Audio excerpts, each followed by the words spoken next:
Mataas na ang sikat ng araw nang narating ni Bianca ang bahay ng kanyang magiging amo. Ilang beses siyang naligaw at hinabol ng aso na pinapasyalan ng mga amo ng mga nito. Napagkamalan din siyang magnanakaw na pag-alagala sa loob ng subdivision. Kung bakit ba kasi hindi man lang siya ipinasundo ng amo niya sa gate.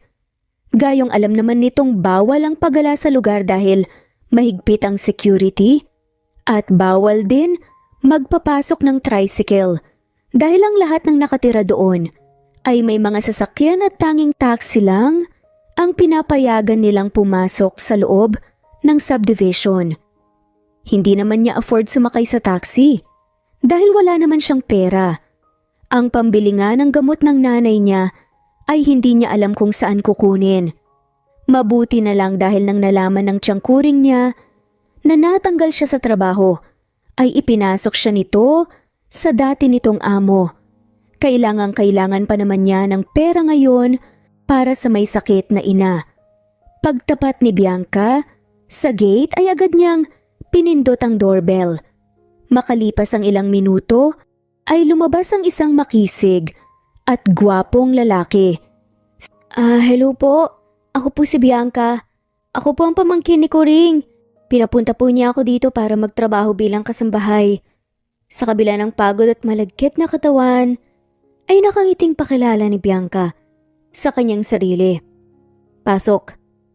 Walang kangiting-ngiting sagot naman ng lalaki. Suplado.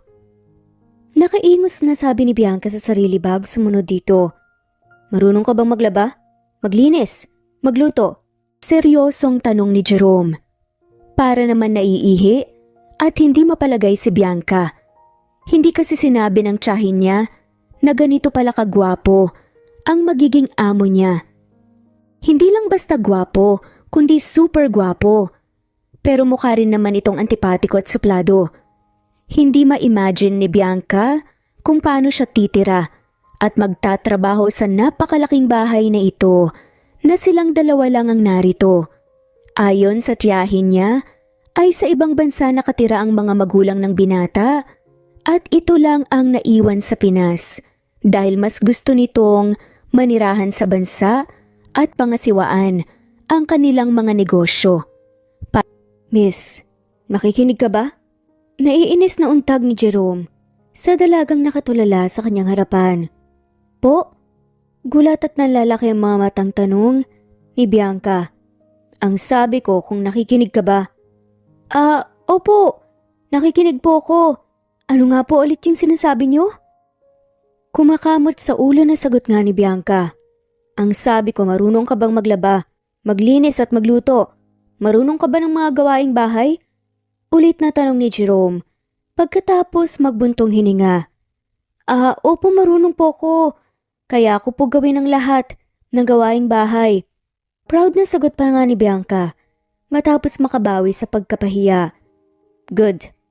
Siya nga pala ang silid sa tabi ng kusina ang magiging silid mo. 15,000 a month ang sahod mo at mga monthly increase depende sa performance. Kung hindi naman tayo magkakasundo, pwedeng bukas din ay palisin na kita at babayaran ko ang isang buwang kabuuan ng dapat na sahod mo.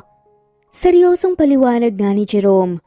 Sige po sir, naintindihan ko po.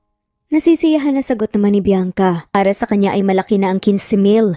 Sapat na iyon pambili ng mga gamot ng kanyang ina.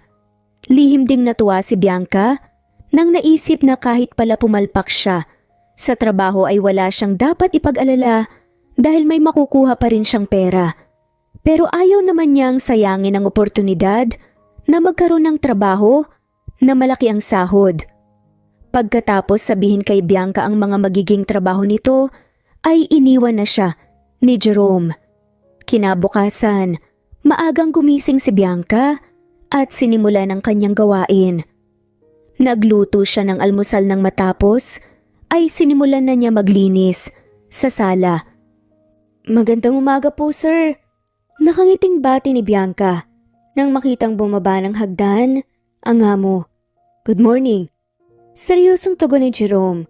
Hindi niya mawari ang nararamdaman niya Sa tuwing nakikita niya ang bagong kasambahay, mabigat ang loob niya dito at naiinis siya sa tuwing ngumingiti ito kahit wala namang dapat ikangiti. Hindi sumagot si Jerome at pilit tinago ang inis niya sa babae. Pinakaayaw niya ay yung may kasama siyang makulit. Kung siya lang ang masusunod, ayaw niyang kumuha ng kasambahay, pero sadyang mapilit ang kanyang ina. Heto po ang plato at kutsara. Nagluto po ako ng bacon tsaka itlog. Masarap po yan. Hindi magkamayaw na sabi ni Bianca. Sa isip niya ay kailangan niyang pagbutihin ng kanyang trabaho para hindi siya mapalayas doon. Stop. Kaya ko. Bumalik ka na sa ginagawa mo. At sa susunod, wag mo akong tratuhin na parang bata. Kaya ko nga sikasuhin ang sarili ko. Naiinis na awat naman ni Jerome. Nahihiyang yumuko na lamang ng ulo si Bianca. Sorry po. Ani ni Bianca bago bumalik sa kanyang ginagawa. Lumipas ang mga araw, ipinagpatuloy ni Bianca ang kanyang trabaho. Kahit pa nga kasing lamig ng yelo, ang pakikitungo sa kanya ng kanyang amo. Kinakausap lang siya nito kapag may nagawa siyang mali. O kaya ay pag-iuutos ito. Bagay na unti-unti na niyang nakasanayan. Isang araw, mula sa kayang library, ay tahimik na pinapanood ni Jerome ang monitor ng mga kamera sa loob ng bahay. Napakunot noo siya nang makita ang malungkot na mukha ni Bianca. Tila wala rin itong ganang gawin ang trabaho nito. Napangiti na lang si Jerome kasabay ng pagpasok ng idea sa kanyang isip. Sigurado siyang sa kanyang gagawin ng kanyang magulang na mismo ang magpapaalis sa dalaga. Lumabas si Jerome sa library at nagtungo sa kanyang silid. Kumuha si Jerome ng pera sa wallet at nilagay iyon sa bulsa ng hinubad na polo. Bago nagtungo sa kinaroroonan ni Bianca. Bianca, pakikuha ang mga damit sa silid ko at pakilabhan. Seryoso na utos ni Jerome sa dalaga. Okay po sir. Pilit ang ngiting tugon ni Bianca at agad nang tumalima. Tapos na siyang maglinis kaya ang paglalaba naman ang haharapin niya. Isinalang niya sa washing machine ang mga damit ni Jerome at sinimulan ng i-hand wash ang mga polo nito hanggang may nakapa siya sa bulsa nito. Pera? Namimilog ang mga matang bulalas ni Bianca. 5,000. Malaking bagay na to pambili ng gamot tinay. Biyaya niyo po ba sa akin to? Ito na yata ang sagot sa mga problema ko. Mangiyak-ngiyak na saad ni Bianca habang yakap sa kanyang dibdib ang pera. Wala naman CCTV sa laundry area, kaya hindi siya makikita ng amo niyang pinaglihi yata sa sama ng loob. Alam niya na mali ang gagawin niya, pero kailangan niya ang pera ngayon. Wala nang inuming gamot ang kanyang ina para mamayang gabi. Isinilid ni Bianca ang pera sa kanyang bulsa bago ipinagpatuloy ang ginagawa. Napabalikwas ng bangon si Jerome mula sa sofa. Hindi niya namalayan nakatulog na pala siya. Agad sumilid sa kanyang isip si Bianca, nagkukumahog na tinungo niya ang laundry area. Ang kalinisan at kaayusan doon ang sumalubong kay Jerome. Tapos na palang maglaba ang dalaga, malinis na rin ang paligid. Bianca! Tawag niya sa pangalan nito, pero kanina pa siya sumisigaw hanggang ngayon ay wala pa ring sagot. Nang hindi makita ang babae, nilapitan ni Jerome ang nakahanger niyang polo at tiningnan ang bulsa niyon. Wala na doon ang perang nilagay niya kanina. Napailing na lang siya habang pinagmamasdan ng paligid. Sa maliit na halaga sinayang mo ang trabaho mo. Nang hihinayang na saad ni Jerome. Parang gusto niyang pagsisihan na sinubukan pa niya ang dalaga. Paano kung pinag-interesan nga nito ang pera? Napailing na lang si Jerome. Hindi naman niya lubos sa kalaing pag-iinteresan ni Bianca ang maliit na halaga lalo pa at sumahod lang ito kahapon. Hanggang napako ang mga mata ni Jerome sa ibabaw ng washing machine kung saan naroon ang cellphone na ng babae. Lumapit siya doon at kinuha ang cellphone bago dinala sa sala. Basag ang LCD ng cellphone at may kalumaan na rin. Tila may isip na kusang gumalaw ang mga daliri ni Jerome at ilang sandali pa ay bumukas na ang cellphone. Ang nakangiting mukha ni Bianca kasama ang isang medyo may edad ng ginang ang nasa wallpaper ng cellphone. Nang mapansin ni Jerome na wala itong password, pinindot niya ito at pumunta siya sa gallery at doon ay nakita niya ang mga larawan ng dalaga. Hanggang isang larawan ang kumuha sa kanyang atensyon, kuha kung saan nasa ospital si Bianca at nakaupo sa tabi ng higaan ng walang malay na ginang. Sa larawang iyon ay makikita ang labis na pagod at lungkot sa mukha ng dalaga. Pero hindi pa rin maitatanggi ang angkin nitong ganda. Walang sawang pinagmasdan ni Jerome ang larawan ni Bianca hanggang isang mensahe ang nag-pop up sa cellphone nito, kaya pumunta siya sa messages. Bianca, salamat sa pinadala mo. Mabibilhan ko ng gamot ang nanay mo. Saad ng kapapasok lang na mensahe. Natigilan si Jerome. Kung ganun ay kinuha na nga ni Bianca ang kanyang pera at pinadala na sa pamilya nito. Marahang umiling si Jerome. Kahit gaano pa ka-inosente ang mukha ni Bianca, ay hindi pala ito pwedeng pagkatiwalaan. Ipinagpatuloy pa niya ang pagbabasa. Bianca, magpadala ka ng pera. Wala nang gamot si ate. Kulang pa pambayad sa mga utang niyong mag-ina ang pinadala mo kahapon. Basa pa ni Jerome. Hindi niya napigilan maawa sa dalaga. Sa kabila pala ng matamis nitong mga ngiti, ay nagkukubli ang totoo nitong nararamdaman. May sakit pala ang ina nito at ito ang mag-isang kumakayod para sa ginang. Ibaba na sana ni Jerome ang cellphone nang biglang bumukas ang pinto at iniluwa ang pawis na dalaga. Parang naestatwa si Jerome at hindi malaman ang gagawin, kitang-kita niya ang paglarawan ng pagtataka sa mukha ni Bianca nang makita nitong hawak niya ang cellphone nito. Bakit nasa inyo po yan? Tanong ni Bianca sa pagitan ng pagpunas ng kamay sa basa nitong noo. Kinuha ko lang, naiwan mo sa laundry area. Heto, kunin mo na. Nauutal na sagot ni Jerome at inilahad sa dalaga ang gadget. Pasensya na po sir, naiwan ko po pala. Nagmamadali po kasi akong lumabas kanina nung tumawag ang rider na nasa labas na po siya para ihatid po ang mga office supply nyo. Paliwanag ni Bianca. Automatiko namang bumaba ang tingin ni Jerome at nakita niya ang malaking plastic na puno ng laman. Nakakunot noo siyang tumingin sa dalaga. Binuhat mo yan simula sa gate? Hindi makapaniwalang tanong ni Jerome. Opo, bawal daw po kasing pumasok ang delivery boy sa loob nang wala pong pahintulot nyo. Ang higpit po talaga ng security dito Sagot ni Bianca. Ganun ba? Pasensya ka na. Nawala sa isip ko na ngayon ang dating ng mga yan. Hindi ko rin naitawag sa guard. Kumakamot na nga lamang sa batok na saad ni Jerome. Ayos lang po sir. Siya nga po pala. Narito po ang pera nyo na nakuha ko po kanina sa polo nyo.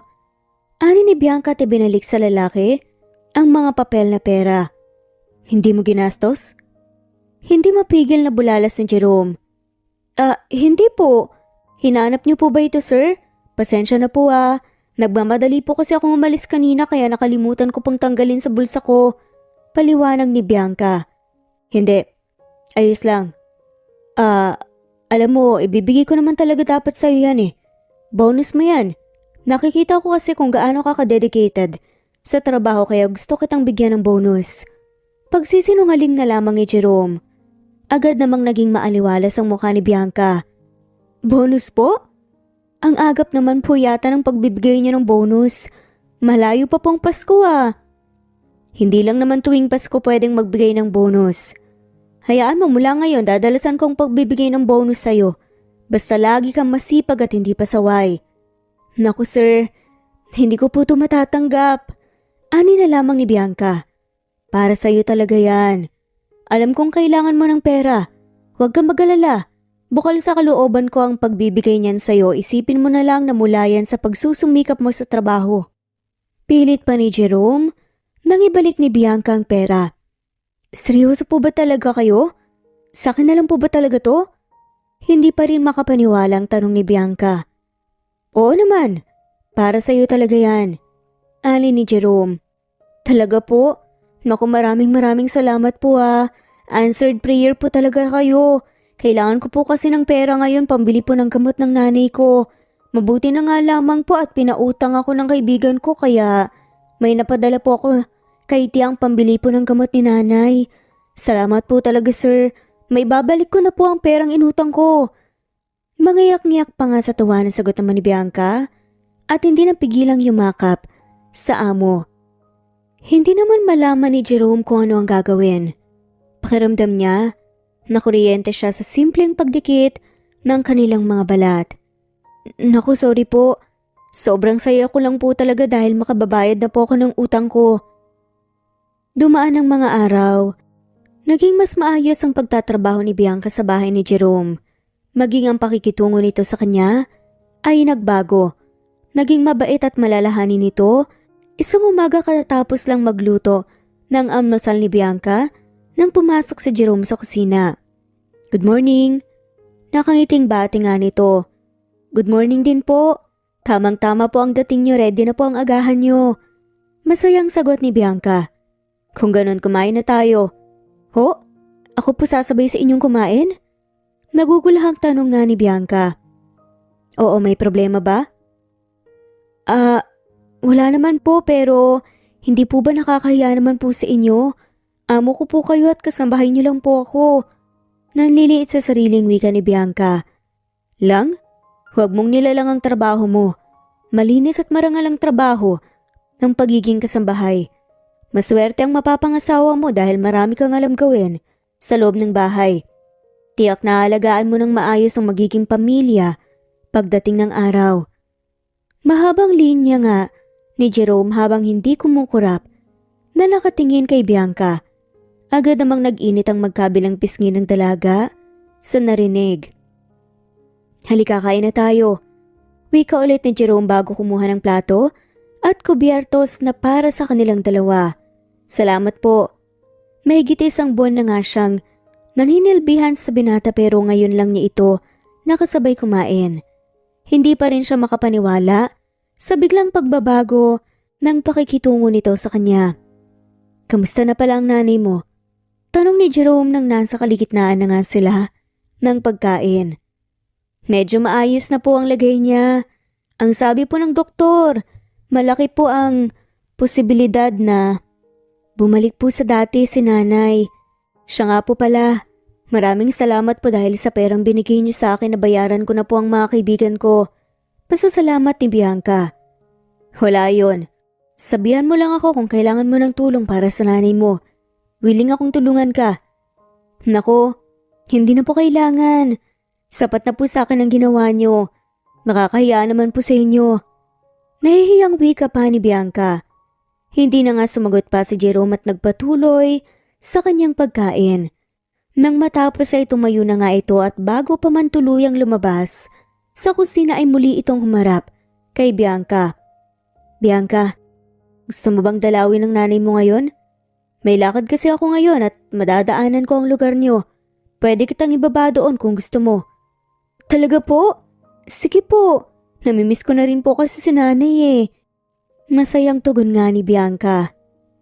Nang nakaraang linggo pa siya dumalaw sa kanyang ina dahil yun ang araw ng kanyang day off. Okay, wait for me. Magbibihis lang ako.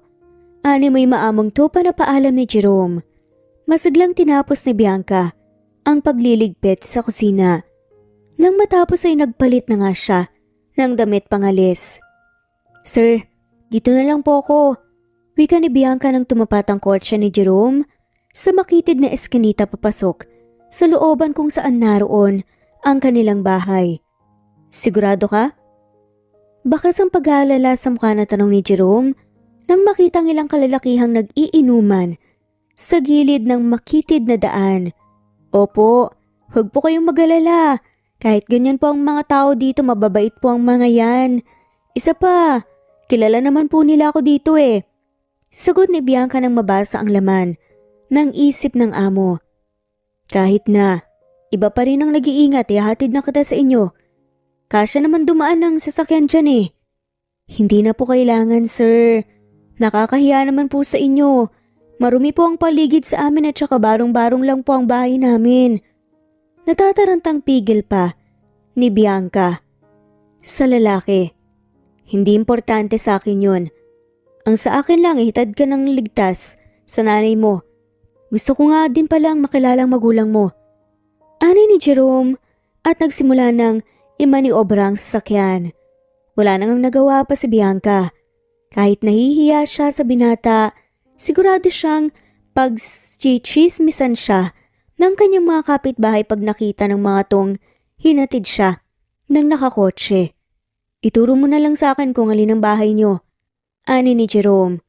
Tahimik namang tumango ang dalaga at tulad ng dapat asahan.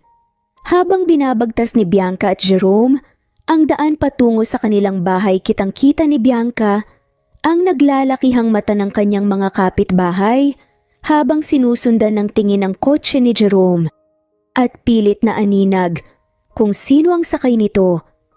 Napangiwi na lang si Bianca sa nakikitang reaksyon ng kanyang mga kapitbahay na walang ibang ginawa kundi magmasid sa buhay ng kanilang kapwa. Samantalang si Jerome naman ay tila walang pakialam sa mga taong nasa labas. Sir, pakihinto na lang po ang kotse sa tapat ng lumang bahay sa unahan. Yun pong may gate na kawayan. Nahihiyang utos Bianca. Ilang minuto nang nahinto ang kotse pero hindi magawang bumaba ni Bianca. Nahihiya siya sa kanyang mga kapitbahay na ngayon ay sa kanilang bahay nakatingin at inaabangan kung sino ang sakay ng kotse. Okay ka lang ba? Nang hindi nakatiis ay tanong ni Jerome. Opo. Napakagatlabing sagot ni Bianca. Bababa na po ako, sir. Maraming salamat po sa paghatid ah. Dagdag pa ng dalaga bago nagbuntong hininga. Bahala na. Aniya sa kanyang isip. O Bianca, mukhang nakabingwit ka ng mayaman ah. Ang ganda ng kotse ng nobyo mo, mukhang mamahalin. Bulalas pa ng isang ginang habang hawak sa kamay ang walis tingting. Naku, hindi po. Sa bus ko po ang kotse na yan. Nahihiyang sagot na lamang ni Bianca. Ito naman, nagdenay pa. Hindi naman kami maghihingi ng balato sa iyo eh. Alam naman namin na mas kailangan mo ng pera. Pantustos sa nanay mong may sakit. Kaya nga hindi na kami magtataka kung pumatol ka sa matandang mayaman. Pasaring pa ng babae. Grabe naman po kayo, Aling Osang. Hindi naman po ako ganong klaseng tao. Nagtatrabaho po ako ng marangal. Nagmagandang loob lang po talaga ang bus ko na ihatid ako dito. Paliwanag nga ni Bianca. Natameme at hindi nakasagot ang babae dala ng pagkapahiya. Bianca, nandyan ka pala. Halika, pumasok ka na. Tiyak matutuwa ang nanay mo kapag nakita ka. Masayang sabi pa nga ni Kuring nang makita ang pamangkin. Kuring, malapit na pala kayong umalis dito sa looban. Mukhang nakabingwit ng malaking isda atong pamangkin mo eh. Singit nga ni Mang Kanor. Nahawak pa ang bote ng alak. Nako Kanor, tigil-tigilan niyo ang pamangkin ko. Mga chismosa talaga kayo. Mabuti pang umuwi na kayo sa inyo. At magmumog ka, kesa naman magbantay ka sa buhay ng iba. Masungit na sagot na nga lamang ni Kuring. Grabe ka naman, Kuring. O sige na, magsialis na kayo. Wala kayong mapapala dito mga chismosa. Taboy na lamang ni Kuring sa mga to. Na kayo kong nagpuslitan ang mga taong nakikiusyoso kanina. Chang, si inay po? Tanong ni Bianca. Nasa loob. Teka, si Sir Jerome ba yan? Kunot noo na tanong ni Kuring habang halos maningkit na ang mga mata sa pag-aninaw sa binata. Nagtataka na lumingon si Bianca sa kanyang pinanggalingan at napakunot noo nang makitang palabas sa kotse nito ang kanyang amo. Nawala sa isip niyang may kasama nga pala siya. Akala niya ay kanina pa ito umalis. Sir Jerome, maraming salamat po, tinatid niyo po itong dalaga namin. Nakangiting pasalamat pa ni Kuring. Wala nga naman po. Halika po, tuloy po kayo sa aming munting tahanan. Paanyaya pa nga ng ginang. At siyang, Hindi na po kailangan, naalis na rin po si sir dahil may lakad po siya ngayon. Isinabay lang po niya ako. Singit nga ni Bianca. Okay lang Bianca, gusto ko ring makilala ang nanay mo. Okay lang po ba? Sagot ng lalaki kay Bianca bago humarap kay Kuring. Ay oo naman po. Halika po, tuloy po kayo. Sigurado akong matutuwa si Lita kapag nakilala kayo. Masayang tugon nga ni Kuring at nauna nang pumasok sa bahay. Sir, pasensya ko na po Ganito lang ang tirahan namin. Nahihiyang saad ni Bianca. Ayos lang. Hindi mo kailangan mahiya. Dapat nga, magpasalamat ka dahil may sarili kayong bahay. Hindi mo ba alam na maraming tao ang walang sariling bahay? Sagot ng binata. Wala sa sariling tinignan ni Bianca ang amo. Hindi niya lubos maisip na may mabuti pala itong puso. Noong una kasi ay napakasuplado at masungit. Maupo po kayo. Tatawagin ko lang po ang nanay ni Bianca. Ani nga ni Kuring at mabilis na tumalikod. Nahihiyang tumingin si Bianca sa amo bago pinagpag ang kahoy na upuan sa kanilang munting sala. Sir, upo po kayo. Alanganing alok pa nga niya habang ang mga mata ay nakatingin sa mga paa ng sofa. Bata pa lang sila ay sofa na nila ito at sa laking tao ni Jerome posibleng bumigay na ito. Salamat. Wika ni Jerome bago umupo. Nakahinga ng maluwag si Bianca nang makitang hindi nasira ang paanan ng sofa. Sir, ito ang nanay ni Bianca. Si Lita, ang nakababata kong kapatid. Lita, siya ang amo ni Bianca. Mabait yan si Sir. Siya ang dati kong alaga. Pakilala pa ni Kuring. Magandang araw po. Nakangiting bate ni Jerome. Magandang araw din. Kahit hirap magsalita ay sagot ni Nanay Lita. Oh, paano maiwan ko muna kayo? Gagawa ko ng merienda.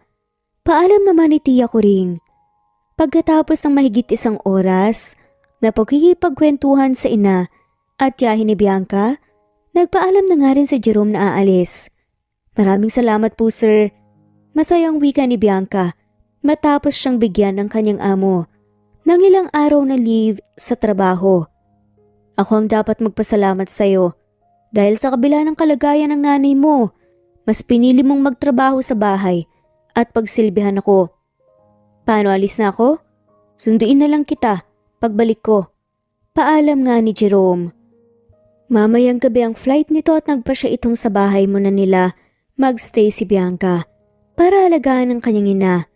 Sige po, salamat po ulit. Ang 3 araw na paalam ay tumagal ng 1 linggo. Walang ibang ginawa si Bianca kundi sulitin ang araw, nakasama at pagsilbihan ng ina. Bandang tanghali dumating si Jerome. Para sa iyo at sa nanay mo. Ani nga nito bago inabot kay Bianca ang malaking paper bag. Ang dami naman po ata nito. Hindi na po sana kayo nagabala pa. Hindi makapaniwalang saan ni Bianca nang makita ang laman ng paper bag. I insist. Para sa inyo talaga ang mga yan. Seryosong sagot pa ng binata. Salamat po. Sigurado akong matutuwa si inay. Tugon ni Bianca. Sandali pang nakipagkwentuhan si Jerome kay Nanay Lita bago ito nagpaalam na aalis na sila. Sa pagdaan ng mga araw, mas naging close pa sila Jerome at Bianca hanggang hindi nila napansing unti-unti na ngang nauhulog ang loob nila sa isa't isa. Sir, para saan po ito? Nagtatakang tanong ni Bianca matapos sabutin ang isang bouquet ng bulaklak mula kay Jerome. Para sa'yo. Kaswal na tugon ni Jerome. Pero bakit niyo po ako binibigyan ng bulaklak? Hindi pa ba obvious? Gusto kita Bianca. Gustong gusto kita. Mahal na nga yata kita. Pagamin pa nga ni Jerome. Hindi makapaniwala na tumingin si Bianca sa lalaki. Hindi rin niya alam kung anong sasabihin. Narito sila ngayon sa isang sikat na restaurant kung saan siya dinala ni Jerome. Inaya siya nitong kumain sa labas para daw hindi na siya mapagod magluto. Pero hindi naman niya inaasahang may ganito pa palang eksena. Pero po, kabado at hindi magawang ituloy ang gustong sabihin ni Bianca. Pero ano? Seryosong tanong naman ni Jerome. Nahihiyang nagbaba ng mukha si Bianca nang hindi alam kung ano ang isasagot sa binata. Sa edad niyang 24, ngayon lang niya naranasan na may lalaking harapan umamin sa kanya ng nararamdaman at boss pa niya. Maganda siya at hindi maitatanggi yun. Marami ang nagkakagusto sa kanya. Kahit noong nag-aaral pa lang siya, pero walang isa man sa mga ito ang naglakas loob na lumapit sa kanya dahil sinusungitan niya agad. Pero hindi po tayo bagay. At saka sir, kung laro lang po ang gusto niyo, wag po ako. Marami po diyang babae sir, yung mas maganda. May pinag-aralan at mayaman tulad niyo. Wag po ako na isang mahirap at kailangan pa ng nanay. Lakas loob na saad ni Bianca. Mabigat ang dibdib na bumuntong hininga si Jerome bago kinuha ang kamay ni Bianca. Bianca, hindi ako nagbibiro at lalong hindi ako nakikipaglaro. Totoo ang nararamdaman ko sa'yo. Mahal kita. Madamdaming wika ni Jerome. Pero sir, bakit po? Mahirap lang po ako. Langit at lupa at pagitan nating dalawa. Sa tingin niyo po ba nararapat niyo po ako magustuhan? Nagalinlangan pa na saad ni Bianca. Bianca, hindi nasusukat ang pagmamahal sa dami ng pera o iba pang material na bagay. Ito ay nasusukat sa nararamdaman natin. Sabihin mo nga sa akin, hindi mo ba ako gusto? Pigil hininga na tanong pa ni Jerome. Hindi ko po alam sir. Wala pa po sa isip ko ang mga pakikipagrelasyon na yan. Ani ni Bianca. Bakit? Naalala mo bang nangyari sa nanay mo? Bianca, willing akong tulungan ka. May paggamot ang nanay mo. Saad pa ni Jerome. Nakahanda siyang gawin ang lahat para sa dalaga. Gusto niyang mabago ang takbo ng buhay nito at tulungan itong ipagamot ang inang may sakit. Sa maikling panahon, nakilala at nakasama niya si Bianca, ay nakita niya kung gaano kabuti ang kalooban nito. Hindi niyo po kailangan gawin yon. Ang dami niyo na pong ginawa para sa akin. Ginagawa ko to dahil mahal kita. At handa akong gawin ang lahat, Bianca. Please, sabihin mo sa akin na mahal mo rin ako. Nagsusumamo na saad pa ni Jerome. Natatakot po ako, sir. Paano kapag hindi ako nagustuhan ng mga magulang mo para sa'yo? Alam niyo naman po na malayo ang agwat natin sa buhay. Naiiyak na tugon ni Bianca. Nahihirapan siyang tanggihan ang pag-ibig na inaalay ng lalaki sa kanya. Pero natatakot siyang sumubok sa takot na baka masaktan lang siya. Huwag mong isipin yon. Akong bahala sa'yo. Poprotektahan at mamahalin kita ng buong puso, Bianca. Sagot ni Jerome bago ikinulong sa kanyang bisig ang dalagang hindi pa rin makapaniwala sa kanyang mga narinig. Sa paglipas ng mga araw, tuluyan ng nahulog ang loob ni Bianca kay Jerome. Unti-init na rin siyang nagkakaroon ng lakas ng loob na ipadama sa lalaki ang nararamdaman niya. Kaya ngayong araw, nagluto siya ng masarap na hapunan para sa lalaki. Eksaktong tipios na siyang magluto nang dumating si Jerome mula sa trabaho. Hi! Matamis ang ngiting bati ni Jerome kay Bianca. Andyan ka na pala. Halika, kumain na tayo. Ani pa ni Bianca at sinimulan ng maghain. Wow, mukhang masarap yan ah. Ani ni Jerome. Oo, sinarapan ko talaga ang luto para ganahan ka naman kumain. Nakangiting sagot ni Bianca. Salamat. Napakamaalaga mo talaga. Kaya mahal na mahal kita. Ani ni Jerome habang kumukuha ng pagkain. At napakabuti mo namang tao kaya mahal na mahal din kita. Masayang sagot ni Bianca. Napangiti pa si Bianca nang makitang natigilan si Jerome. Dahan-dahan itong binitawan ng hawak na kutsara bago hindi makapaniwala na humarap kay Bianca. Totoo bang mahal mo na ako? Pakasang kasiyahang tanong ni Jerome. Nakangiting tumango si Bianca. Oo, matagal na. Hindi ka naman mahirap mahalin dahil napakabuti mo. Nagiinit ang mukhang sagot ng dalaga. Hindi na malaya ni Bianca kung paanong nasa harap na niya si Jerome at mahigpit siyang niyakap. Mahal na mahal kita. Promise, hinding-hindi mo pagsisisihan na minahal mo ko. Mangiyak-ngiyak na wika pa ni Jerome. Mahal na mahal din kita at handa akong gawin ang lahat para maging karapat-dapat ako sa'yo. Sagot ni Bianca. Hinawakan ni Jerome ang magkabilang balikat nito at sandali itong inilayo sa kanya. Wala kang kailangan patunayan. Minahal kita kung sino at ano ka. So tayo na? Nasasabik na tanong ni Jerome. Tayo na. Kinikilig na sagot ni Bianca bago naglambitin sa leeg ng lalaki. Thank you. Bulong ni Jerome sa tenga ni Bianca bago ito mabilis na hinalikan sa labi. Kumain na tayo. Alam kong gutom ka na. Ani pa nga ni Bianca. Nawala na ang gutom ko. Para akong biglang nabusog sa sinabi mo. Sagot pa ni Jerome. Agad namang nag-init ang mukha ni Bianca at kinurot sa tagiliran ng binata. Hindi pa rin niya lubos maisip na ang dating suplado at antipatiko niyang amo ngayon ay nobyo na nga niya. Sa hapag ay buong pusong pinagsilbihan ni Bianca si Jerome. Ang plano nga nito ay pagsilbihan ang lalaki sa abot ng kanyang makakaya. Anong plano mo sa buhay pag gumaling ng nanay mo? Tanong nga ni Jerome nang nasa sala nga sila at kasalukuyang nagpapababa ng kinain habang nanonood ng movie. Mag-iipon ako. Gusto kong magtayo ng kahit na maliit na grocery store para kay nanay. Sagot ni Bianca. Ano naman ang plano mo sa sarili mo? Hindi ka na ba mag-aaral? Tanong pa nga nito. Hindi na siguro. Tutulong na lang ako kay inay pag natupad ko na ang pangarap ko para sa kanya. Napakaswerte ng nanay mo sa'yo. Sigurado akong proud na proud siya sa'yo. Papuri pa nga ni Jerome sa dalaga habang marahang hinahaplos ang buhok ng dalaga. Ganon din naman ako sa kanya. Imagine, mag-isa niya akong itinaguyod mula nang isilang niya ako dahil maagang kinuha sa amin ng tatay. Kaya masaya na ako kahit hindi ako nakatapos ang pag-aaral. At least nakita ko kung paano ko ginapang inay. Proud na sagot pa ni Bianca. Sandali pang nagkwentuhan ng dalawa hanggang sa dalawin na nga sila ng antok.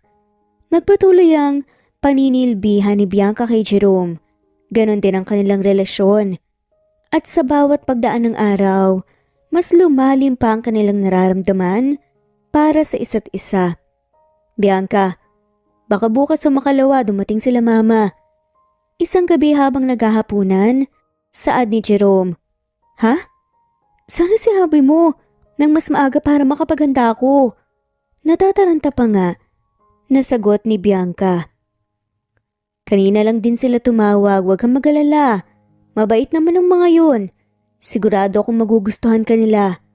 Pagbibigay assurance pa ng lalaki.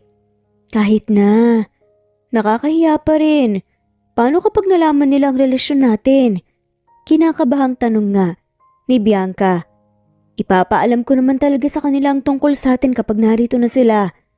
Seryoso na sagot ni Jerome. Magustuhan kaya nila ako para sa'yo? Nag-aalala pa na tanong ni Bianca. Oo naman. Bakit hindi? Maganda ka, maalaga, mabait, mapagmahal na anak. Sagot pa nga ni Jerome. Kahit paano ay napanatag ang kalooban ni Bianca sa kanyang narinig. Sumapit ang araw ng pagdating ng pamilya ni Jerome at sinalubong ang mga ito ng binata sa airport. Gusto sana ni Jerome isaman si Bianca pero tumanggi ang dalaga. Anya ay mas mabuti na maiwan siya sa bahay para ihanda ang mga kailangan ng mga ito. Nilinis niya ang silid ng mga magulang ng binata. Sinigurado din ni Bianca na malinis ang buong bahay at naka-organize lahat ng gamit. Niluto niya ang kanyang mga specialties para sa kanilang hapunan. Nang matapos magluto, pumasok sa kanyang silid ni Bianca. Noon pa siya pinalilipat ni Jerome ng silid sa itaas, pero tumanggi siya dahil sanay na siya sa silid niya na malapit sa kusina. Nagbihis siya ng maayos na damit at naglagay ng konting makeup. Ang sabi ni Jerome kanina ay ipapakilala siya nito sa mga magulang nito bilang nobya. Kaya ngayon pa lang ay kinakabahan na siya. Pagpatak ng 7:00 ng gabi ay dumating si Jerome kasama ang magulang nito. Nahihiyang sumalubong sa mga ito si Bianca. Pero ang hiya na nararamdaman niya ay biglang naglaho at pinalitan ng selos nang makita niya na hindi nag-iisang pumasok sa bahay. Si Jerome may kasama itong babaeng maganda at parang modelo kung maglakad habang nakaabrisite sa binata. "Magandang araw po," pati ni Bianca sa mga magulang ng lalaki. "Magandang araw din sa iyo, iha. Salamat sa pag-aalaga mo sa anak namin. Ganon din dito sa bahay." Malambing ang tinig ng sagot ni Paula, ang ina ni Jerome. "Walang anuman po yun, ma'am. Ginagawa ko lang po ang trabaho ko." Sagot ni Bianca at pilit ngumiti ng matamis sa ginang. Habang ang ama ni Jerome na si Jack ay tahimik lang na nagmamasid sa paligid. Seryoso ang mukha nito ay naka-intimidate. Tingnan. Nang magtama ang mga mata ni Bianca at Jerome. Walang nakitang anumang emosyon si Bianca mula sa lalaki. Kaya pinili niyang magbaba ng tingin. Ma'am, nagluto po ako ng hapunan, baka po gusto niyo pong kumain." Bali nga ni Bianca sa ginang, na hindi na nga maalis ang matamis na ngiti sa labi. "Sure," anito bago bumaling sa mga kasama.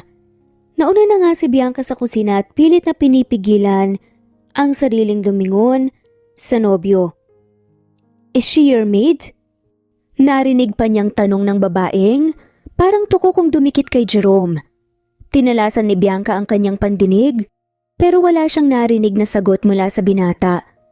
Sa hapag ay maganang kumain ang mag-asawa, habang si Jerome ay mukhang hindi mapalagay.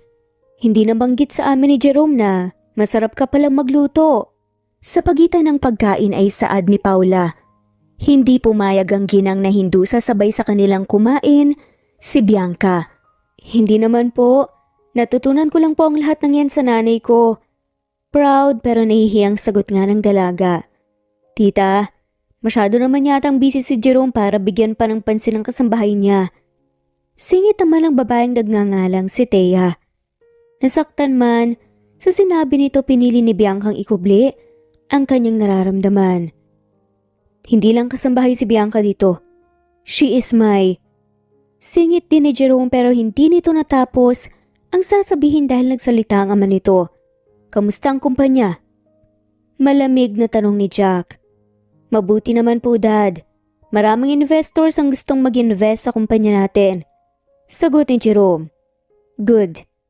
Ako na munang pansamantalang mangangasiwa sa kumpanya para makapagpahinga ka." Seryosong saad naman ni Jack. "Tamang-tama anak para magkaroon naman kayo ni Thea ng oras sa isa't isa. Excited na akong magkaroon ng apo." Masayang wika ni Paula.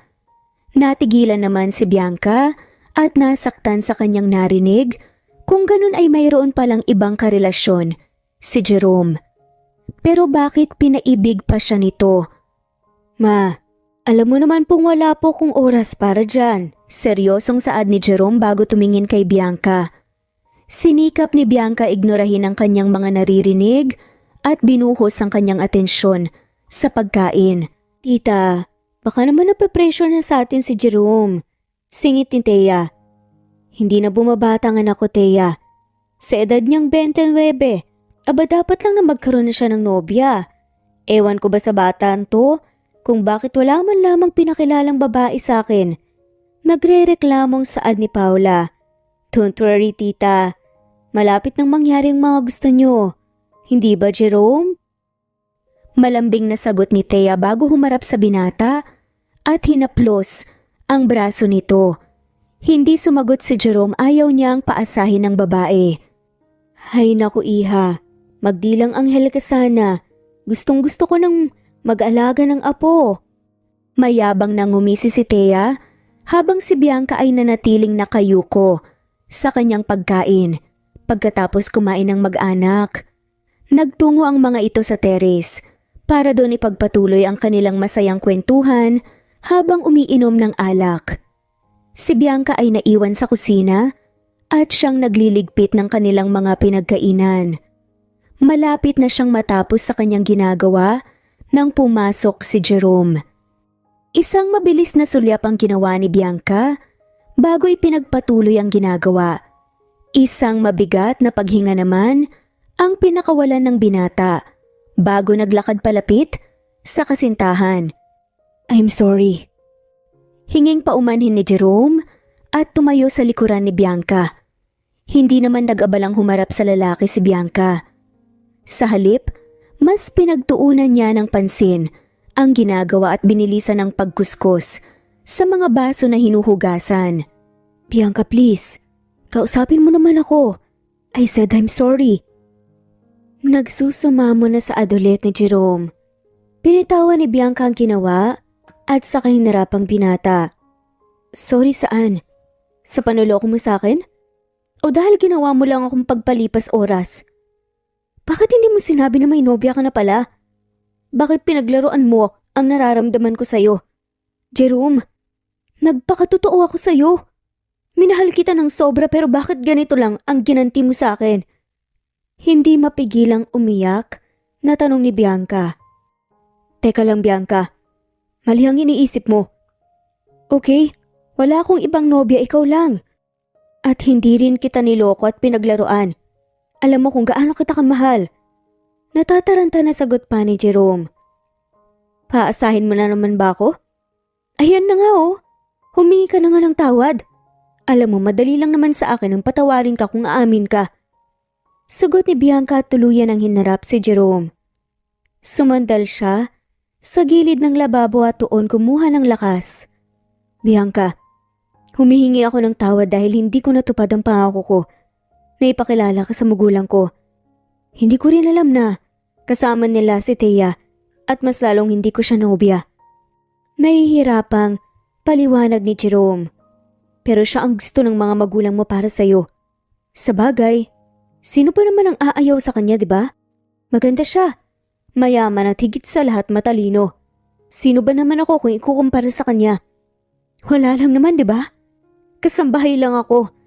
Mahirap at hindi nakapagtapos ng pag-aaral. Walang maipagmamalaki bilang nobya mo."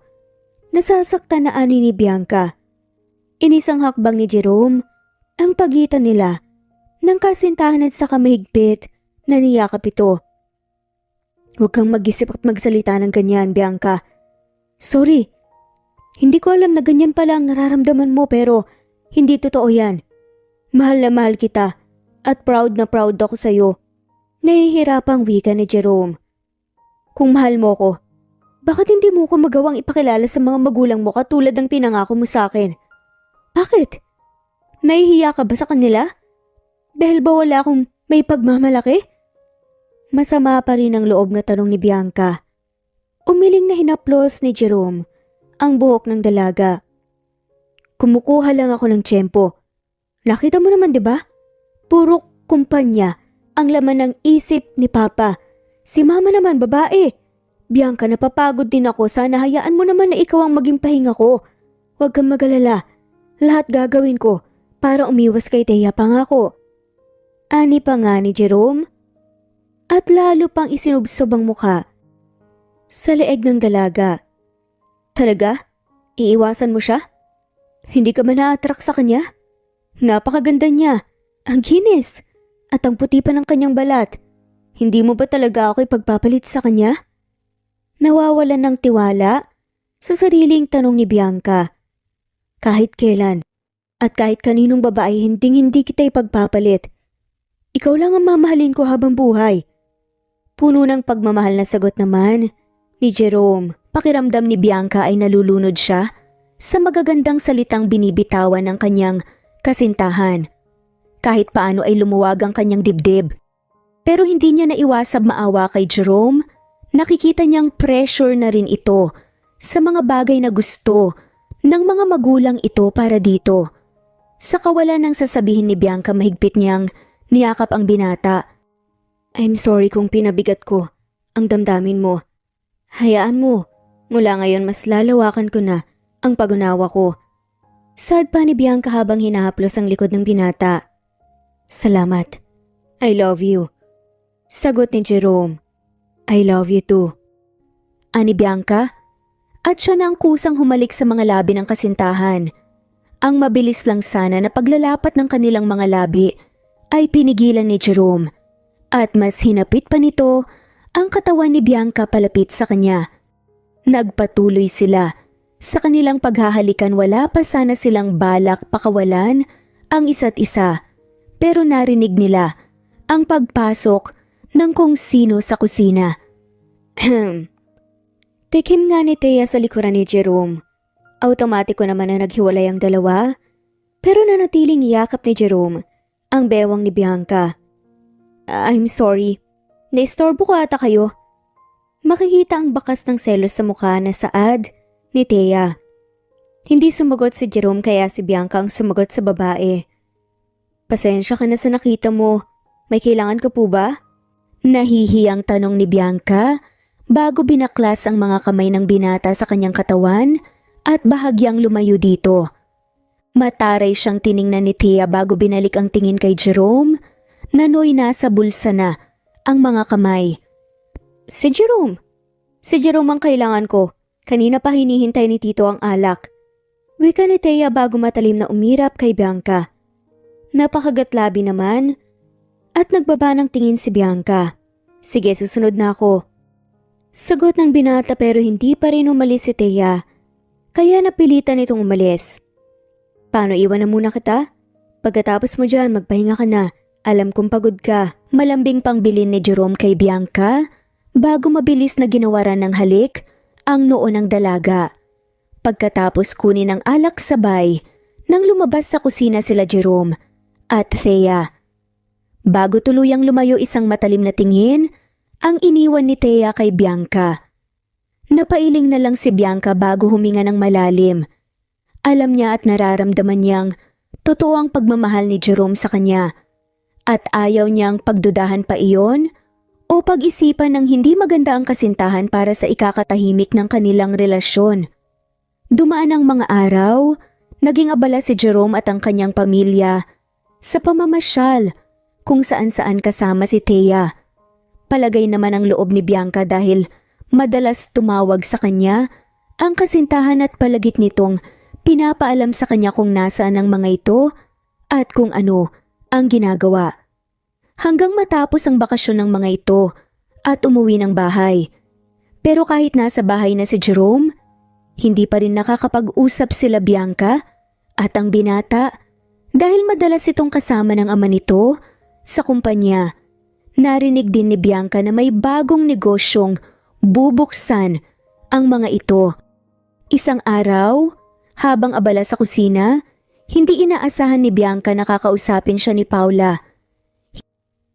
Ano ang totoong namamagitan sa inyo ng anak ko?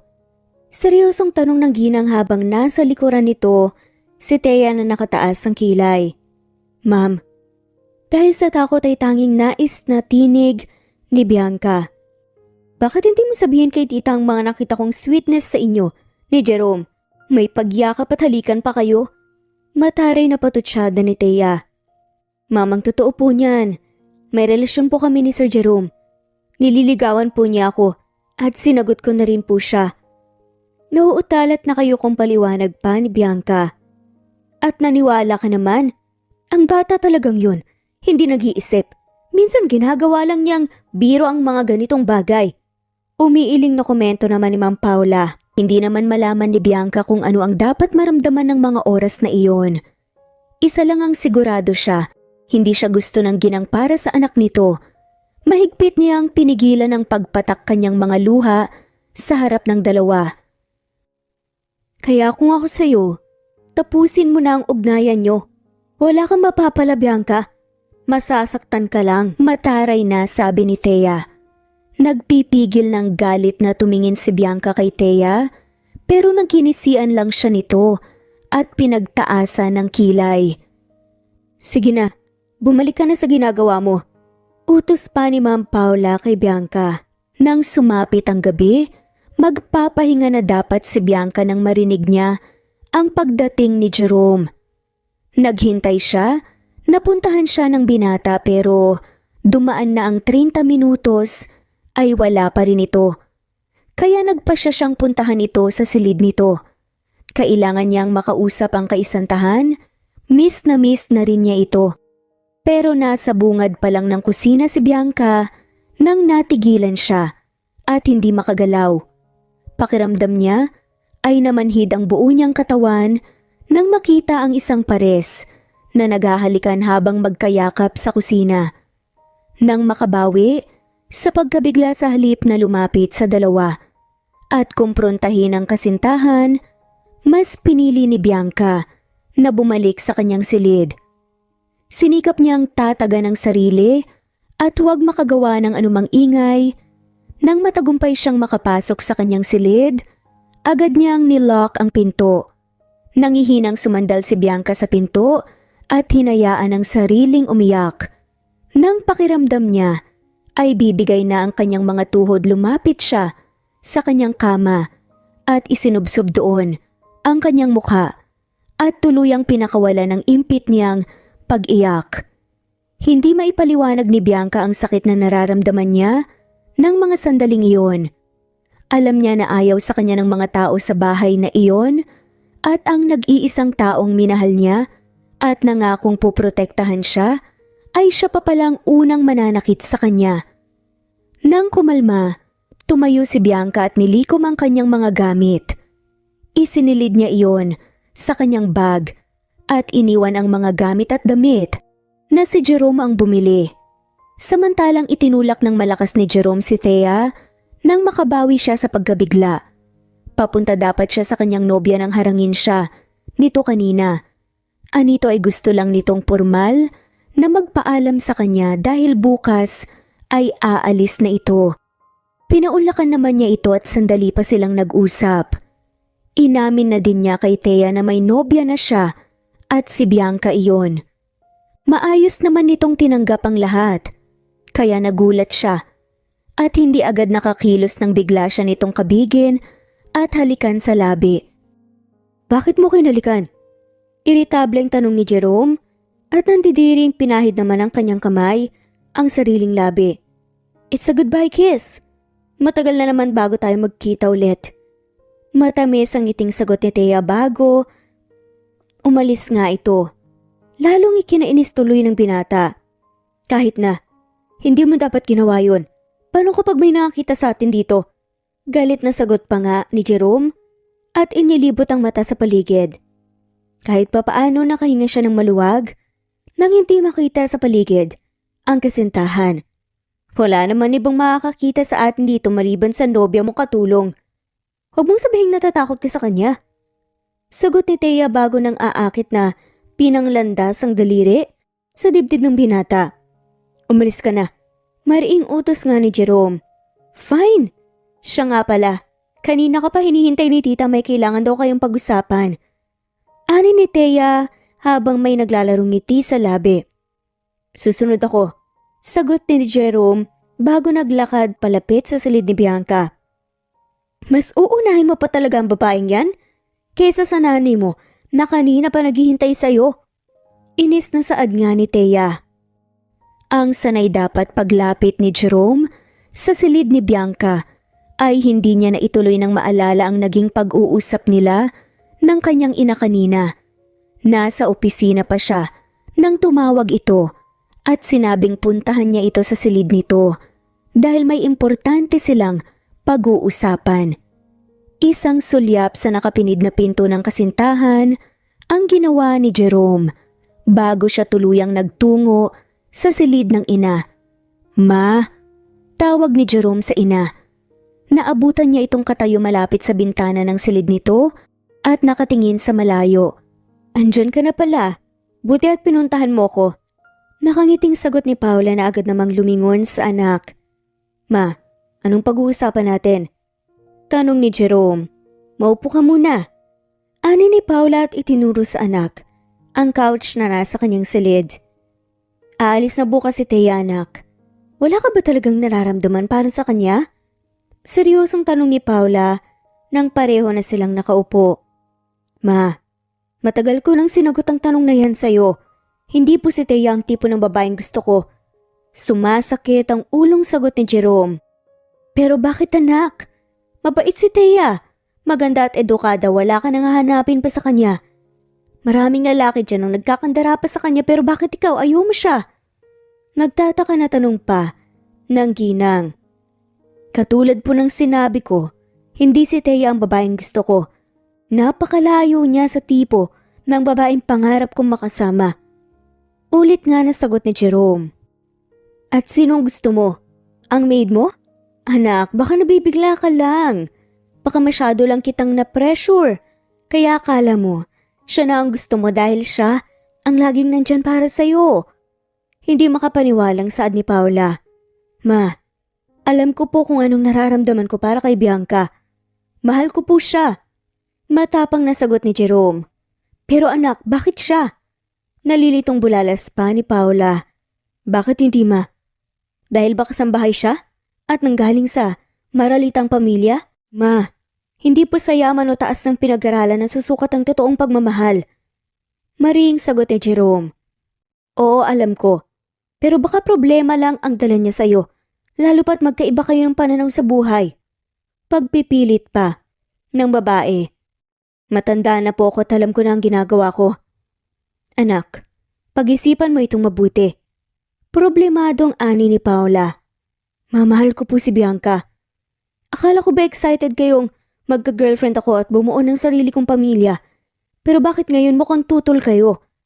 Kunot noon na tanong nga ni Jerome. Huminga ng malalim si Paula bago sumagot. Oo, walang ina ang hindi matutuwa. Kung makikita niya ang kanyang anak na bumubuo ng sarili nitong pamilya. At isa na ako doon pero hindi sa isang hamak na kasambahay anak. Paliwanag nga ng ginang. Hindi pa man nakakasagot si Jerome, ay lumapit na sa kanyang ina at kinuha ang kanyang kamay. Anak, ayoko lang dumating ang araw na maging pabigat lang si Bianca sa'yo. Anas pa ng ginang.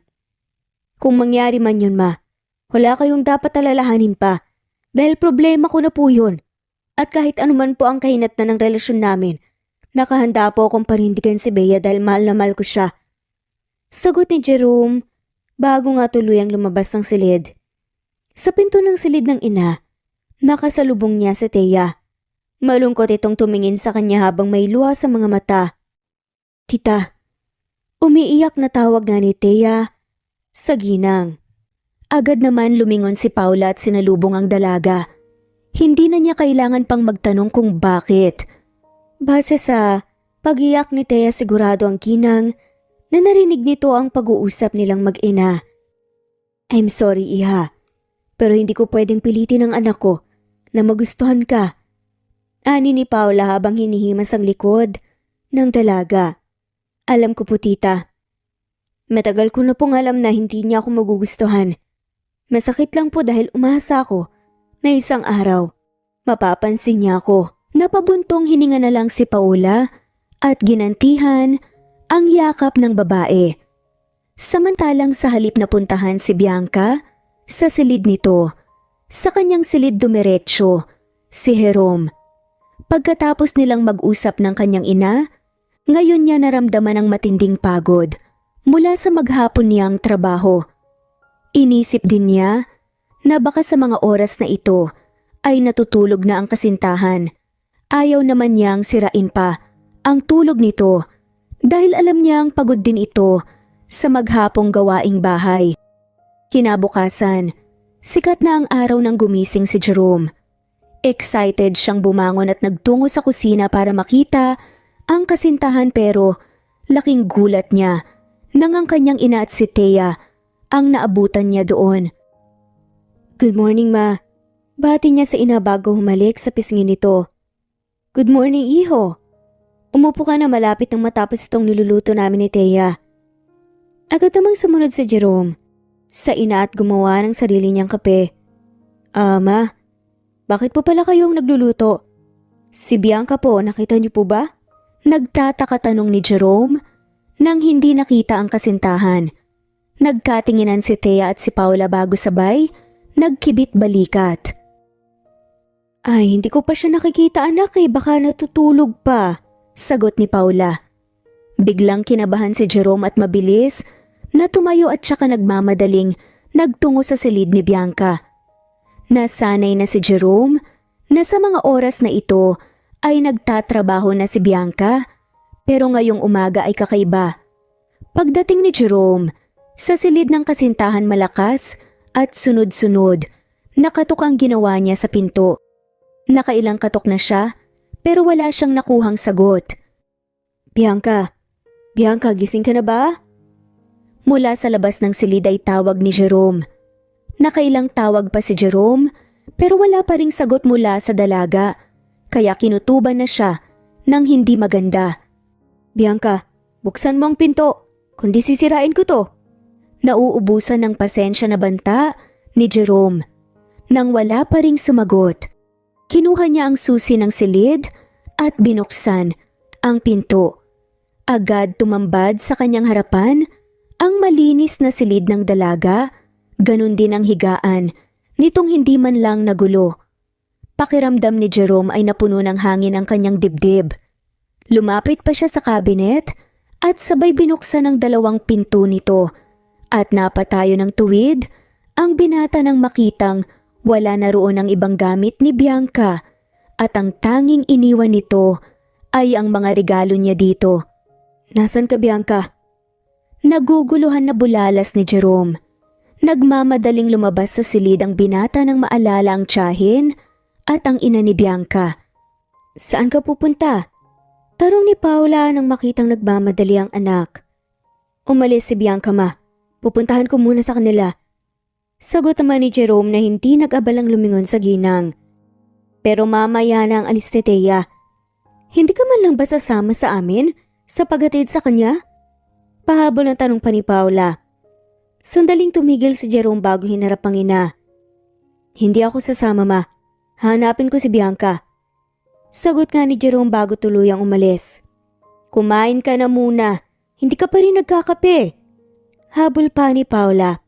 Pero hindi na nga si Jerome nag-abalang lingunin pa ang ina.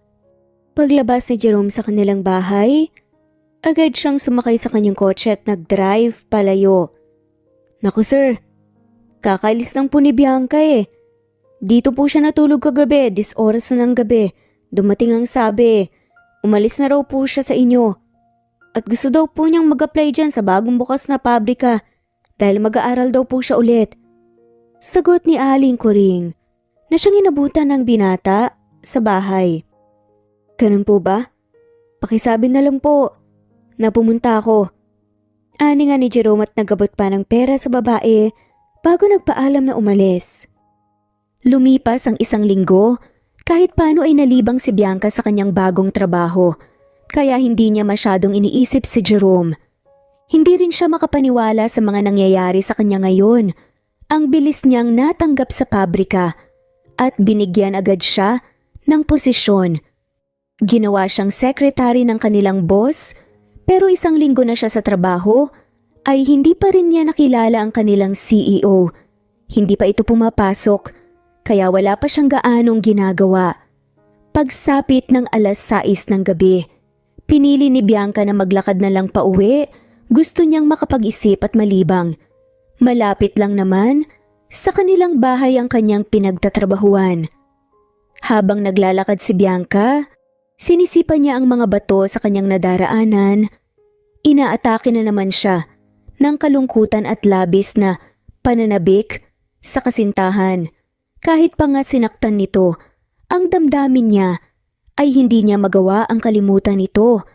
At kahit nasa nagagalit siya dito, umaasa pa rin siya na isang araw ay magpapakita ito sa kanya at magpapaliwanag. Tulad ng sinabi ng tiyahin niya, na babalik daw ito sa kanila. Pero habang dumadaan ang mga araw na wala itong pakiramdam niya, ay unti-unti siyang pinapatay ng mga bagay na iniisip niya. Tulad ng siguro ay masaya na ito kay Thea.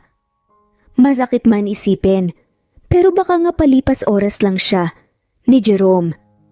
Dahil malalim ang iniisip ni Binaka, kaya hindi niya napansin ang pagdating ng isang sasakyan at ang paghinto nito sa kanyang harapan.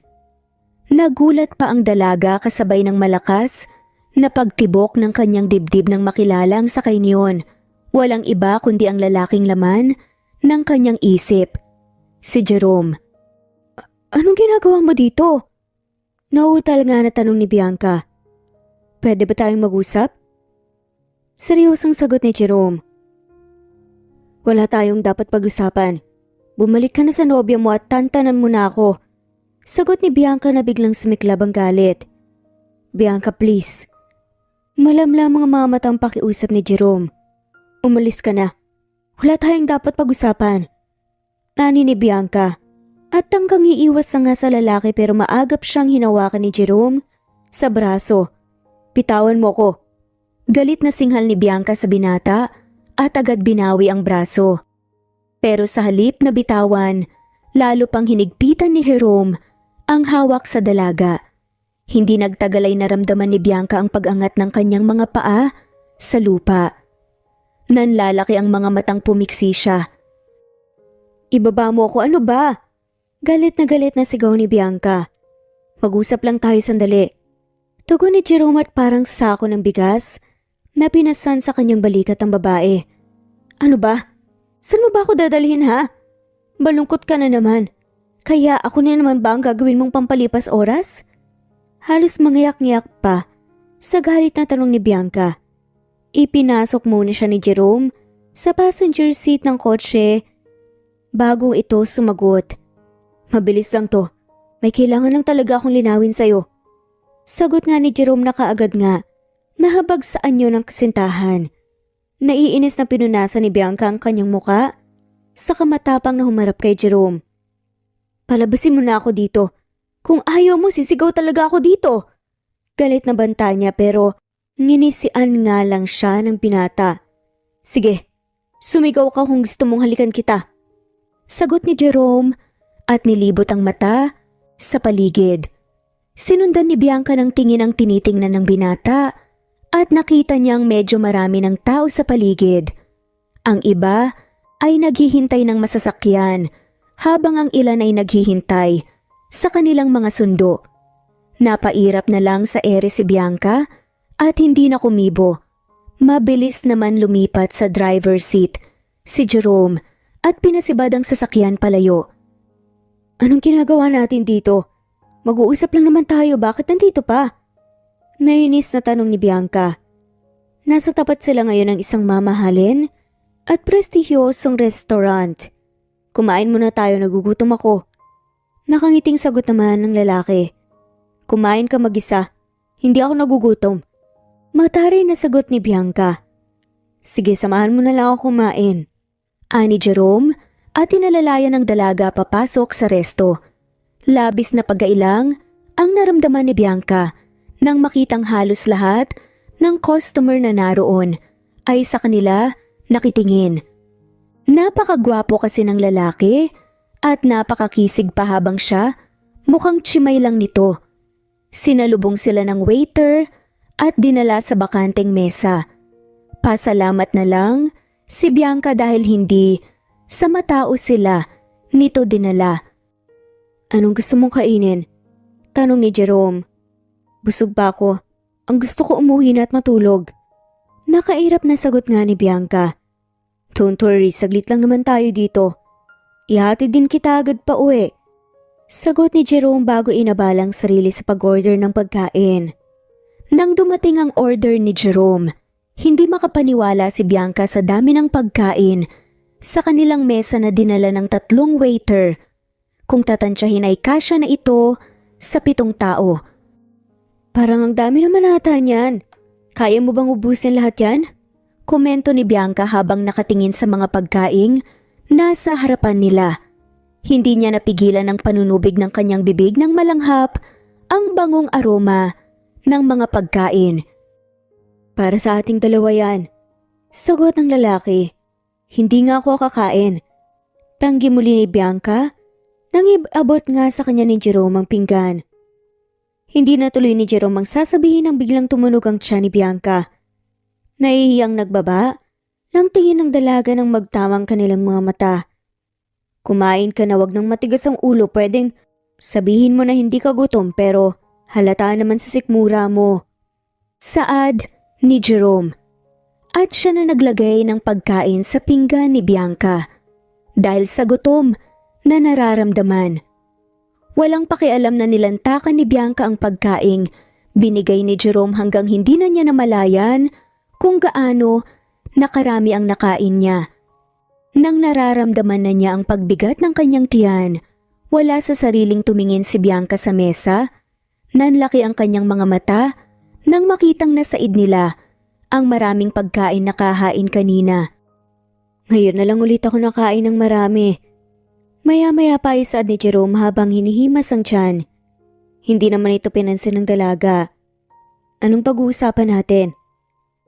Tanong ni Bianca pagkatapos punasan ng kanyang labi. Tungkol sa atin? Sagot ni Jerome pagkatapos mubuntong hininga.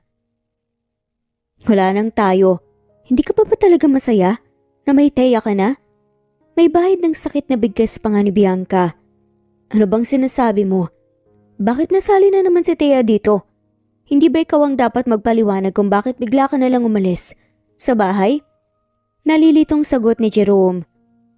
Bakit ko kayo ni Thea nakitang nag-aalikan? Anong gusto mong isipin ko doon ha? Sagot ni Bianca. Nakita mo kami? Bianca, mali ang iniisip mo. Natataranta na sabi ni Jerome. Ako na naman ang mali. Masama ang loob na tanong nga nito. Okay, hindi ka mali. Totoong nakita mo pero si Thea ang humalik sa akin, hindi ko ginusto. Isa pa umalis na siya, bumalik na siya ng Canada. Sinabi ko na rin sa kanyang tungkol sa atin. Kahit sila mama at papa, alam na nila na may relasyon tayo. Bianca, ganyan kita kamahal. Nakahanda akong ipagsigawan sa lahat ng tao ang pag-ibig ko sa'yo. Paliwanag pa ni Jerome. Totoo ba yan? Hindi makapaniwala pa nga, natanong ni Bianca. May dahilan pa ba para lokohin kita? Balik tanong naman ni Jerome. Bakit ngayon ka lang? Ang sabi mo, kay Chang babalik ka kaagad. Bakit hindi mo ginawa? Nagtatampong tanong ni Bianca. Kasi po sobrang busy ko lately. Pero ngayon hindi na masyado. Nakangiting sagot ni Jerome. Nahawa naman dito ang dalaga kaya ngumiti na rin. Ikaw, bakit umalis ka nang walang paalam? Hindi mo ba alam na sobra akong nag-alala sa'yo? Tanong ni Jerome. Nasaktan ako sa nakita ko. At saka kung kasambahay niyo lang ako, magiging sobrang alangan ako para sa'yo. Kaya naisip kong magtrabaho sa pabrika para makapag-aral ako sa gabi. 1 taon na lang naman, matatapos ko na ang course ko sa college. Kahit paano, may pagmamalaki na ako. Lalo na kapag nakapagtrabaho na ako sa malaking kumpanya. Sagot pa ni Bianca. Hindi mo kailangan gawin ang lahat ng yan. Alam mo naman kung gaano kita kamahal, hindi ba? Kung gusto mo pwedeng akong magpaaral sa'yo. Ani pa ni Jerome. Gusto kong tuparin ang mga pangarap ko dahil nagsumikap ako at nagpursige. Ayokong sumandal sa'yo dahil baka lalo lang akong hindi magustuhan ng mama mo. Nakangusang sagot ni Bianca. Huwag mong problemahin si mama. Tanggap ka na niya. Sinabi ko na sa kanya na mabuti kang babae at dapat ipagmalaki dahil sa dami ng sakripisyo mo para sa nanay mo. Walang papantay sa'yo. Pampalubag loob ni Jerome. Pero gusto ko pa rin makapagtapos ang pag-aaral para may mapatunayan ako sa sarili ko at sa pamilya mo. Sagot ni Bianca. Okay, ikaw ang bahala basta palagi akong nasa tabi mo. Salamat. Tugon na lamang ni Bianca. Dumaan ang mga araw at tuluyan ng naging maayos ang relasyon ni Bianca at Jerome. Pagkatapos ipaliwanag ni Jerome sa kanya ang lahat, ay pinatawad niya ito at nagsimula ulit sila. Pinagsabay ni Bianca ang kanyang pag-aaral at pagtatrabaho. Kinabukasan pagkatapos nilang mag-usap ni Jerome ay nalaman niyang ito pala ang kanilang CEO at siya ang sekretary nito. Masayang pumasok sa kanyang trabaho si Bianca. 1 buwan na lang at graduation na niya. Tuluyan na ring gumaling ang kanyang ina at nanumbalik na ang dati nitong katawan. Kaya ngayon ay ang pagbabantay sa tindahan na pundar niya sa tulong ng kanyang kasintahan ang pinagkakaabalahan nito.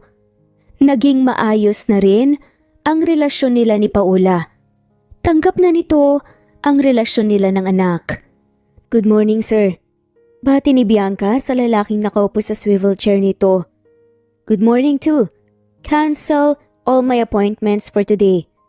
Nakangiting tugon ni Jerome. Okay sir, noted po. Masayang wika ni Bianca bago lumapit sa kasintahan. Agad namang kinuha ni Jerome ang kanyang kamay at hinila siya paupo sa kandungan nito. I love you. Bulong nga nito sa tenga ni Bianca. I love you too. Malambing na sagot naman ng dalaga nang sumapit ang graduation ni Bianca. Kumpleto ang kanyang mga mahal sa buhay. Naroon ang kanyang ina at tiyahin kasama si Jerome at ang pamilya nito. Pagbaba niya sa stage kung saan siya kumuha ng parangal, masayang lumapit sa kanya si Jerome. Congratulations, sweetheart. Masayang bati nito bago inabot sa kanya ang isang bouquet ng bulaklak at niyakap siya ng mahigpit. Thank you. Naluluhang sagot naman ni Bianca. Congratulations, anak. Sobrang proud sa'yo ang nanay. Masayang masaya ako sa lahat ng achievements mo. Umiiyak pa na saad nga ng kanyang ina. Salamat po, Nay. Congratulations din po dahil hindi ko po magagawa ang lahat ng to kung hindi po dahil sa'yo. Tugon naman ni Bianca. Ilang pagbati mula sa mga taong malapit kay Bianca ang kanyang narinig. Hanggang lumapit sa kanya si Paula. Congratulations, Iha. Sobra-sobrang paghanga ko sa iyo dahil sa pagsusumikap mong mabago ang takbo ng buhay mo. Bati nga ni Paula bago niyakap at hinalikan sa pisngi si Bianca. Salamat po, ma'am. Naiiyak pa nga ring saad nga nito. Sa nakalipas na taon ang daming nangyari sa kanyang buhay. O saan tayo ngayon? Tanong nga na naman ni Jerome pagkatapos batiin si Bianca. Sa Dane's Restaurant po tayo, Papa. Kanina pa ako nagugutom. Nakangiting sagot ni Jerome bago hinaplos ang tiyan. Hindi nagtagal ay lulan na si Bianca sa kotse ng binata habang ang kanyang ina at tiyahin ay sa kotse ng mag-asawa nakasakay. Pagdating ni Bianca at Jerome sa restaurant, naabutan nilang marami ng pagkain ang nakahain sa mesa. Nasurpresa pa ang dalaga nang makitang present din ang kanyang mga kasama sa trabaho at ang kanyang mga kaibigan sa school. Inimbitahan mo sila? Palihim na tanong ni Bianca. Yes, gusto kong masaksihan ng lahat ng taong mahalaga sa iyo ang pinaka-importanteng araw na ito. Nagniningning ang mga mata na sagot ni Jerome. Binaliwala naman yon ni Bianca at nagsimula ng kumain. Pagkatapos kumain, masayang nagkwentuhan ang pamilya ni Jerome at ang pamilya ni Bianca habang ang iba nilang bisita ay masayang nagsasayaw sa gitna ng restaurant kung saan naglagay ng maliit na dance floor. Hindi akalain ni Bianca na ganito kahalaga sa kanyang nobyo ang araw na ito dahil nirentahan pa nito ang restaurant, kaya sila lang ang naroon. Let's dance? Maya-maya pa ay ayangan ni Jerome. Sure, sagot ni Bianca bago tinanggap ang kamay ng binata. Pinulupot ni Jerome ang kanyang dalawang braso sa maliit na bewang ng dalaga. Maya-maya pa ay sabay na silang umiindak sa saliw ng malamyos na tugtugin. Napakaganda mo. Puno ng pagmamahal na wika ni Jerome habang matamang pinagmamastan ang kasintahan. Salamat. Napakagwapo mo rin. Sir, kinikilig na sagot pa nga ni Bianca. Sabay na ikinatuwa nga ni Jerome. May ideya ka ba kung gaano ako kasaya ngayon? At kung gaano kahalaga sa akin ang araw na to? Tanong ng lalaki. Anong ibig mong sabihin? Nagtatakang balik tanong ni Bianca. Dumaan ang ilang minutong katahimikan sa pagitan nila ng kasintahan. Maya-maya ay binitawan ni Jerome ang bewang ng dalaga at lumuhod ang isa niyang tuhod sa harapan nito. Akala ni Bianca ay aayusin lang ni Jerome ang sintas ng sapatos nito, kaya inalis niya ang tingin sa binata at tumingin sa kanyang paligid. Pero binalik niya ang kanyang mga mata kay Jerome.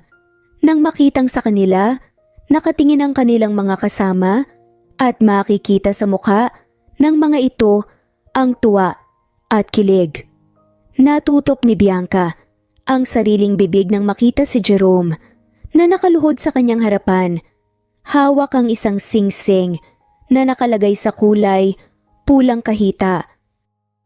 "Will you marry me?" Puno ng pagsuyo ang tinig na tanong ni Jerome. "Totoo ba to?" Hindi makapaniwalang tanong ni Bianca. "Inuulit ko, Miss Bianca Ramirez. Will you marry me?" Muling tanong ng binata. "Yes, of course." Umiiyak at tuwang sagot ni Bianca. Wala namang sinayang. Nasandali si Jerome at kaagad ngang kinuha ang kamay ng dalaga at sinuot sa daliri nito ang singsing. Isang malakas na palakpakan ang narinig nila mula sa mga taong nakasaksi sa proposal ng binata. Mahigpit na niyakap ni Jerome at Bianca ang isa't isa, ang nagkakaisang sigaw ng mga kaibigan ni Bianca. Namumula ang mukha na iniwas niya ang tingin kay Jerome nang nagtama ang kanilang mga mata. Hindi malaman ni Bianca kung paano magre-react.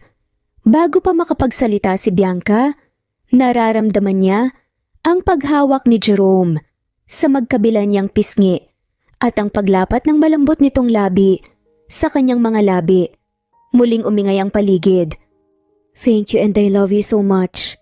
Akala ko mapapahiya ko sa proposal ko. Saad ni Jerome. "At bakit naman? Mahal na mahal din po kita at gusto kong makasama ka palagi."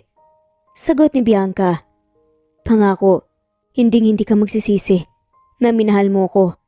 Mamahalin kita hanggang sa kahuli-hulian." Makalipas ang ilang buwan, ipinagpatuloy ni Bianca ang kanyang trabaho bilang sekretary ni Jerome. At ngayon ay abala na sila sa pag-aasikaso sa kanilang pagpapakasal. Nagpagawa rin ng bahay ang binata para sa magiging pamilya nila. At sakto, dahil hindi pala isang maliit na pamilya ang kanilang mabubuo. Dahil lang mabuntis nga si Bianca, hindi sila binayaan ng isa lang na anak, kundi 5 anak. Quintuplets nga ang kanilang mga anak.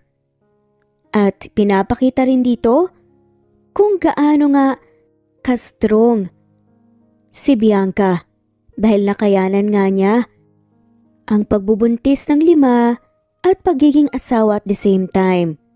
At sa paglipas nga ng panahon, nagpatuloy pa nga ang kanilang masayang pagsasama kasama ang kanilang 5 makukulit na mga anak na paniguradong ipagpapatuloy din ang kanilang kwentong nasimulan.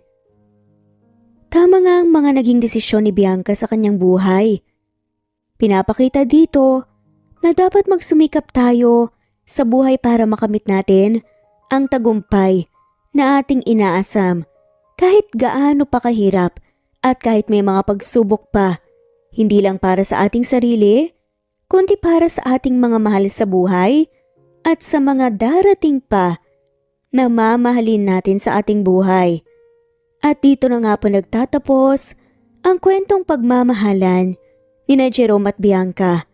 Maraming salamat po sa lahat ng mga walang sawang sumusubaybay at shout out po sa mga sumusunod. Neri Javier, Merlin Gomez, Mira's Channel of Bahrain, Valerie Ana Donato, Juvie T. of Segapod, Maygo, Lanao Norte,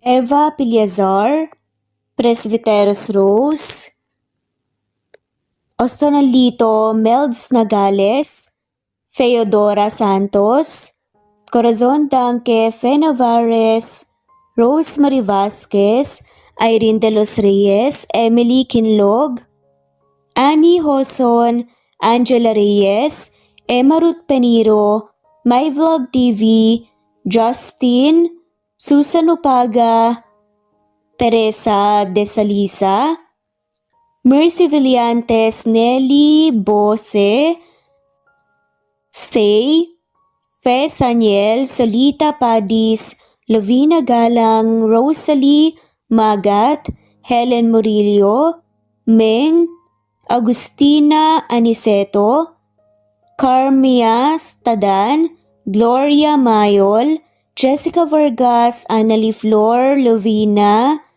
Irma Valerio, Lolita Matibag, Emily Kinlog, Lovina, Teresita Andres, Roberto Camacho, Helen Matea Estrera, Jane Flor Badong, Ann Mariano, Ellie Reborn, Wenoni Anya Lucas, Carolina Patalinghog, Liza Obtial, Merlilin, Lucia Baldo, Jeyo Cadtec, Nesbet Hanaban, Calm Jumping Spider, Pasita Eliazar, My Vlog, Emelina Herrera, Zenaida Porter, Lorena Edia, Leonila Perea, Lilia, Juliet Panlilio, Batang Ibunan, Loida Salon, Merlina Aparta, Nena Ano, Edna Espino,